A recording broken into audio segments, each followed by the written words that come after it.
मेरा पति उसी दिन खो गया था जब उसके मन में किसी और के लिए आकर्षण पैदा हुआ।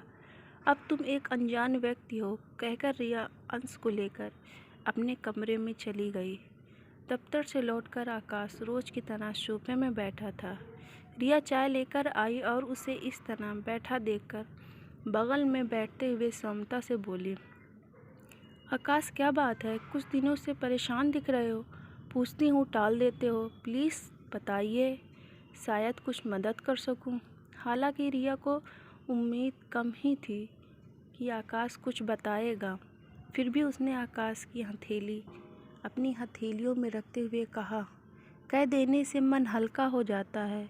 इस बार आकाश ने रिया की ओर देखते हुए गहरी सांस ली और हल्के से बोला, तुम कहती हो कि तुम मेरी खुशी के लिए कुछ भी कर सकती हो।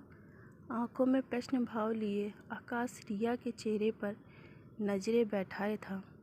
इस सवाल से रिया ने मुस्कुराकर कहा, आपको मेरे प्यार और समर्पण पर कोई शक है? मैं आपकी खुशी के लिए कुछ भी कर सकती हूँ। इस बार आकाश हिचकिचाते हुए कुछ बेशर्म शब्दों को मुंह से निकाला, मैं सहकर्मी बरखा से प्यार करता हूँ और वो भी हम दोनों शादी करना चाहते हैं। तुम समझ रही हो ना? बात पूरी होने तक रिया हाथ छोड़ चुकी थी। आंखें डबडबा रही थी, रक्तचाप गिरने की वजह से शरीर कांप रहा था। ये क्या हुआ? आखिर क्यों इतना प्रेम और समर्पण, फिर भी ऐसी नियति? ये वही आकाश है। तुम्हें मर्दों के साथ रहने का ज़्यादा ही शौक है क्या? उच्च शिक्षा। रिया ने अपनी इच्छाओं को दबाकर घर और आकाश के जीवन को संवारने में खुद को खुशी खुशी व्यस्त कर लिया। और आज रिया की आंखें रो रो सूज गई थीं। रिया का दिमाग काम नहीं कर रहा था।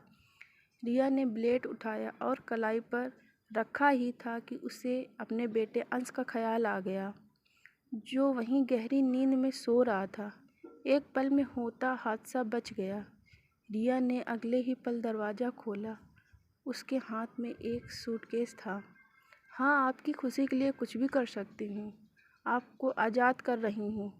अपनी प्रेमिका के साथ चाहे जहाँ जाकर रहें। ये मकान मेरे नाम पर लिया गया था, जो लीगली इसकी मालकिन मैं ही हूँ। और हाँ, वो दोनों फ्लैट ही मेरे हैं। ये कार की चाबी यहीं रखती जाना, मेरे पापा ने दी है। अब आप जा सकते हैं। आकाश घर से निकल लिया। उसे शांत सौम्य रिया से कुछ और ही उम्मीद थी। 2 घंटे बाद वापस आकाश दरवाजे पर था। रिया, मुझे माफ़ कर दो प्लीज़, फूट फूट कर रोते हुए आकाश कहता जा रहा था। वो बरखा ने मुझे छोड़ दिया, उसने मुझसे संबंध खत्म कर लिया। मुझे इस हाल में देखकर मैंने क्या नहीं किया उसके लिए। और वो, रिया ने दरवाज़ा खोला और अंदर जाने लगी। पीछे पीछे आकाश माफ़ी मांगते हुए अंदर आ गया। माफ़ कर दो ना मुझे, मैं भटक गया था। मौका परस्त तो तुम भी हो आकाश, पर मैं तुम्हारे जैसी नहीं हूँ।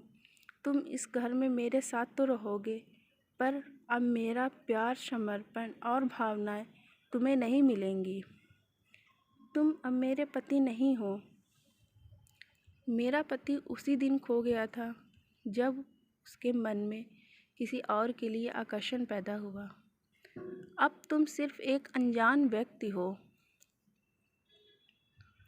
यह स्टोरी आपको अच्छी लगे तो लाइक, सब्सक्राइब एंड शेयर करना। धन्यवाद।